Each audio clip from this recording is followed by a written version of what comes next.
નમસ્કાર મિત્રો, વાત કરીશું આજના તાજા સમાચારની। ગુજરાત સરકારે રાજ્યમાં જન્મ અને મરણની નોંધણી ફીમાં ધરખમ વધારો કર્યો છે।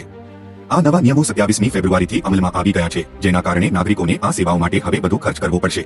સરકારના આ નિર્ણયથી સામાન્ય લોકો પર સીધી અસર પડશે। નવા નિયમો અનુસાર મૃત્યુ પ્રમાણપત્ર મેળવવા માટેની ફી અગાઉના માત્ર ₹5 થી વધારીને સીધી ₹20 કરવામાં આવી છે। આ જ રીતે જન્મના દાખલા માટે પણ ફીમાં વધારો કરવામાં આવ્યો છે, જે પહેલા ₹10 હતી તે હવે ₹50 ચૂકવવી પડશે। આ ફી વધારો તાત્કાલિક અસરથી લાગુ કરવામાં આવ્યો છે। ફી વધારાની સાથે સરકારે મોડી નોંધણીના નિયમોમાં પણ ફેરફાર કર્યા છે।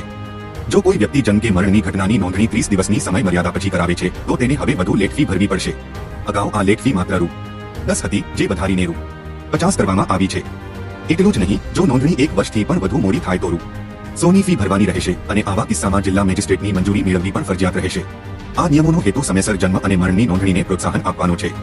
વધુમાં સરકારે પ્રમાણપત્રોના સ્વરૂપમાં પણ ફેરફાર કર્યો છે। હવેથી પ્રમાણપત્રો ઇલેક્ટ્રોનિક અથવા અન્ય સ્વરૂપમાં આપવામાં આવશે અને અગાઉ વપરાતો નકલ શબ્દ હવે પ્રમાણપત્ર તરીકે ઓળખાશે। આ ફેરફાર પ્રમાણપત્રોને વધુ અધિકૃત અને આધુનિક બનાવવાનો પ્રયાસ છે। સરકારે આ નવા નિયમોમાં ખોટી માહિતી આપવા બદલ દંડની જોગવાઈ પણ કરી છે। જો કોઈ વ્યક્તિ જન્મ કે મરણની નોંધણી દરમિયાન ખોટી માહિતી આપે છે, તો તેને ₹50 થી લઈને ₹1000 સુધીનો દંડ થઈ શકે છે। આ કડક જોગવાઈનો હેતુ ખોટી માહિતી આપવાના કિસ્સાઓને અટકાવવાનો અને નોંધણી પ્રક્રિયાને વધુ વિશ્વસનીય બનાવવાનો છે। તો હાલ માટે આટલું, મળીશું નવી અપડેટ સાથે।